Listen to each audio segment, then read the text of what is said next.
हर हर महादेव। श्री शिव महापुराण रुद्र संहिता तृतीय पार्वती खंड अध्याय 28। देवी पार्वती जी का परमेश्वर शिव की महत्ता का प्रतिपादन करना, रोषपूर्वक जटिल ब्राह्मण को फटकारना, सखी द्वारा उन्हें फिर बोलने से रोकना तथा भगवान शिव का उन्हें प्रत्यक्ष दर्शन दे अपने साथ चलने के लिए कहना। श्री ब्रह्मा जी कहते हैं कि हे नारद, यह बात सुनकर देवी पार्वती शिव की निंदा करने वाले ब्राह्मण पर मन ही मन कुंभित हो उठी और उससे इस प्रकार से बोली। देवी पार्वती बोली कि हे बाबा जी, अब तक तो मैंने यह समझा था कि कोई दूसरे ज्ञानी महात्मा आ गए, परंतु अब सब ज्ञात हो गया। आपकी कलई घुल गई। आपसे क्या कहूं। उस दशा में जब आप अवध्य ब्राह्मण हैं, ब्राह्मण देवता, आपने जो कुछ कहा है वह सब मुझे ज्ञात है, परंतु वह सब झूठा ही है, सत्य कुछ नहीं है। आपने कहा था कि मैं शिव को जानता हूं। यदि आपकी यह बात ठीक होती तो आप ऐसी युक्ति एवं बुद्धि के विरुद्ध बात नहीं बोलते। यह ठीक है कि कभी कभी महेश्वर अपनी लीला शक्ति से प्रेरित हो तथा कथित अद्भुत वेश धारण कर लिया करते हैं, परंतु वास्तव में वे साक्षात परब्रह्म परमात्मा हैं। उन्होंने स्वेच्छा से ही शरीर धारण किया है। आप ब्रह्मचारी का स्वरूप धारण कर मुझे ठगने के लिए उद्यत हो यहाँ आए हैं और अनुचित एवं असंगत युक्तियों का सहारा ले छल कपट से युक्त बातें बोल रहे हैं। मैं भगवान शंकर के स्वरूप को भली भांति जानती हूँ, इसलिए यथा योग्य विचार करके उनके तत्व का वर्णन करती हूँ।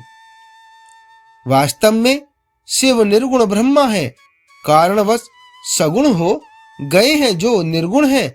समस्त गुण जिनके स्वरूप भूत हैं, उनकी जाति कैसे हो सकती है। वे भगवान सदाशिव समस्त विद्याओं के आधार हैं, फिर उन पूर्ण परमात्मा को किसी विद्या से क्या काम। पूर्व काल में कल्प के आरंभ में भगवान शंभु ने श्री विष्णु को उच्छावश रूप से संपूर्ण वेद प्रदान किए थे। अतः उनके समान उत्तम प्रभु दूसरा कौन है जो सबके आदि कारण है।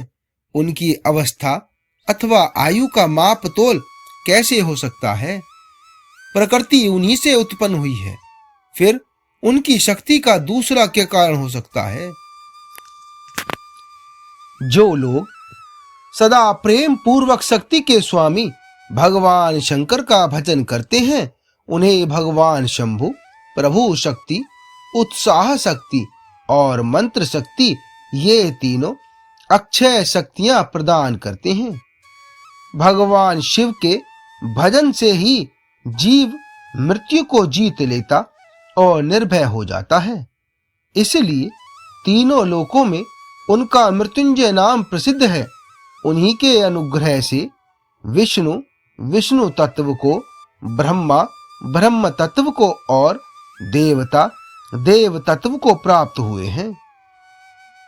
भगवान शिव जी का पक्ष लेकर बहुत बोलने से क्या लाभ।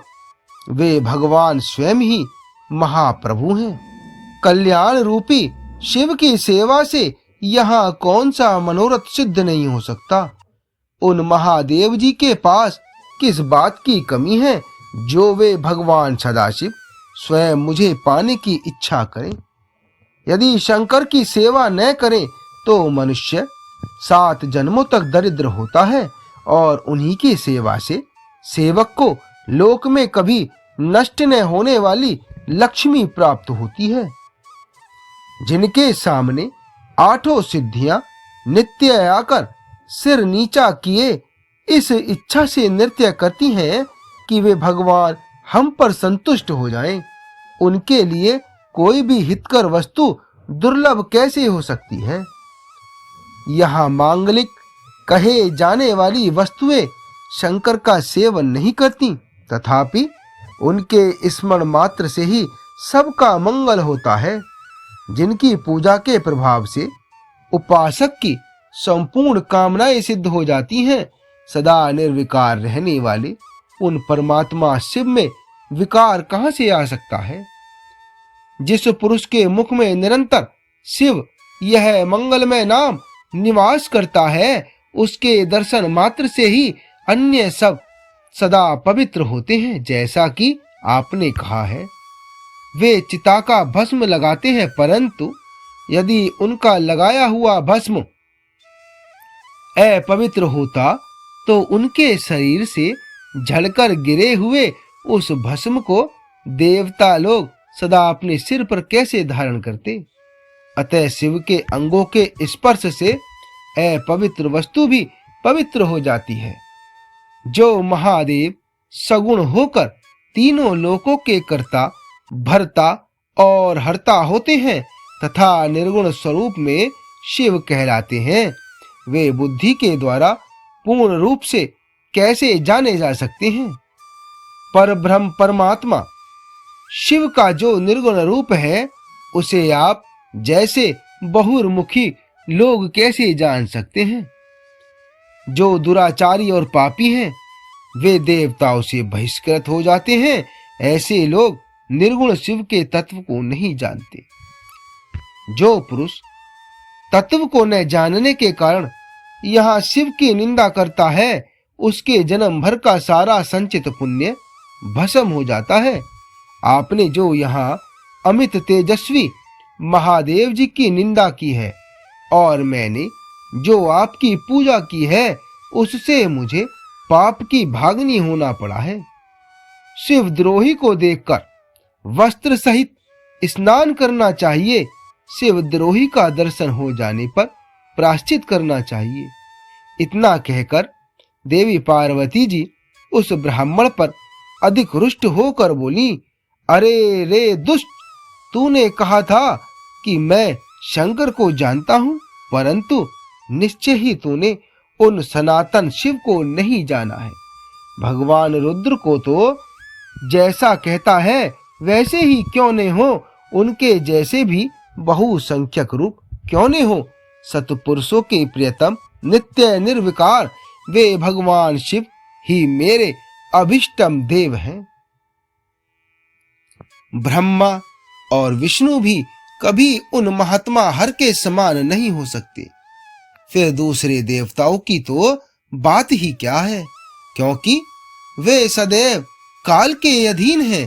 इस प्रकार अपनी शुद्ध बुद्धि से तत्वतः विचार कर मैं शिव के लिए वन में आकर बड़ी भारी तपस्या कर रही हूँ। वे भक्त वत्सल सर्वेश्वर शिव ही हम सब के परमेश्वर हैं। दीनों पर अनुग्रह करने वाले उन महादेव को ही प्राप्त करने की मेरी इच्छा है। श्री ब्रह्मा जी कहते हैं कि हे नारद, ऐसा कहकर गिरिराज नंदिनी गिरिजा चुप हो गई और निर्विकार चित्त से भगवान शिव का ध्यान करने लगी। देवी की बात सुनकर वह ब्रह्मचारी ब्राह्मण जो ही कुछ फिर कहने के लिए उद्यत हुआ, त्यों ही शिव में आसक्त चित्त होने के कारण उनकी निंदा सुनने से विमुख हुई पार्वती अपनी सखी विद्या से शीघ्र बोली। देवी पार्वती ने कहा कि हे सखी, इस अधम ब्राह्मण को यत्न पूर्वक रोको। यह फिर कुछ कहना चाहता है। यह केवल शिव की निंदा ही करेगा। जो भगवान शिव की निंदा करता है, केवल उसी को पाप नहीं लगता। जो उस निंदा को सुनता है, वह भी यहाँ पाप का भागी होता है। भगवान शिव के उपासकों को चाहिए कि वे शिव की निंदा करने वाले का सर्वथा वध करें। यदि वह ब्राह्मण हो तो उसे अवश्य ही त्याग दें और स्वयं उस निंदा के स्थान से शीघ्र दूर चले जाएं। यह दुष्ट ब्राह्मण फिर शिव की निंदा करेगा। ब्राह्मण होने के कारण यह वध्य तो है ही नहीं, अतः त्याग देने योग्य है। किसी तरह भी इसका मुख नहीं देखना चाहिए। इस स्थान को छोड़कर हम लोग आज ही किसी दूसरे स्थान में शीघ्र चली चलें, जिससे फिर इस अज्ञानी के साथ वार्ता करने का अवसर न मिले। श्री ब्रह्मा जी कहते हैं कि हे नारद, ऐसा कहकर उमा ने ज्यों ही अन्यत्र जाने के लिए पैर उठाया, त्यों ही भगवान शिव ने अपने साक्षात स्वरूप से प्रकट हो प्रिया पार्वती का हाथ पकड़ लिया। शिवा जैसे स्वरूप का ध्यान करती थी, वैसा ही सुंदर रूप धारण करके भगवान शिव ने उन्हें दर्शन दिए। पार्वती ने लज्जावश अपना मुख नीचे की ओर कर लिया। तब भगवान शिव उनसे बोले कि हे प्रिय, मुझे छोड़कर कहां जाओगी? अब मैं फिर कभी तुम्हारा त्याग नहीं करूंगा। मैं प्रसन्न हूं, वर मांगो। मुझे तुम्हारे लिए कुछ भी ऐदे नहीं है। हे देवी, आज से मैं तपस्या के मोल खरीदा हुआ तुम्हारा दास हूं। तुम्हारे सौंदर्य ने भी मुझे मोह लिया है। अब तुम्हारे बिना मुझे एक क्षण भी युग के समान जान पड़ता है। लज्जा छोड़ो, तुम तो मेरी सनातन पत्नी हो। हे गिरिराज नंदिनी, हे महेश्वरी, मैंने जो कुछ कहा है उस पर श्रेष्ठ बुद्धि से विचार करो। सुस्थिर चित्त वाली पार्वती, मैंने नाना प्रकार से तुम्हारी बारंबार परीक्षा ली है। लोक लीला का अनुसरण करने वाले मुझ स्वजन के अपराध को क्षमा कर दो। हे शिवे, तीनों लोकों में तुम्हारी जैसी अनुरागणी मुझे दूसरी कोई नहीं दिखाई देती। मैं सर्वथा तुम्हारे अधीन हूं, तुम्हारी इच्छा पूर्ण हो। हे प्रिय, मेरे निकट आओ। तुम मेरी पत्नी हो और मैं तुम्हारा वर हूं। तुम्हारे साथ मैं शीघ्र ही अपने निवास स्थान उत्तम पर्वत कैलाश को चलूंगा। श्री ब्रह्मा जी कहते हैं कि देवाधिदेव महादेव जी के ऐसा कहने पर पार्वती देवी आनंद मग्न हो उठी। उनका तपस्या जनित पहले का सारा कष्ट मिट गया। हे मुनि श्रेष्ठ, सती साध्वी पार्वती की सारी थकावट दूर हो गई, क्योंकि परिश्रम फल प्राप्त हो जाने पर प्राणी का पहले वाला सारा श्रम नष्ट हो जाता है। आगे का अध्याय 29 में। हर हर महादेव।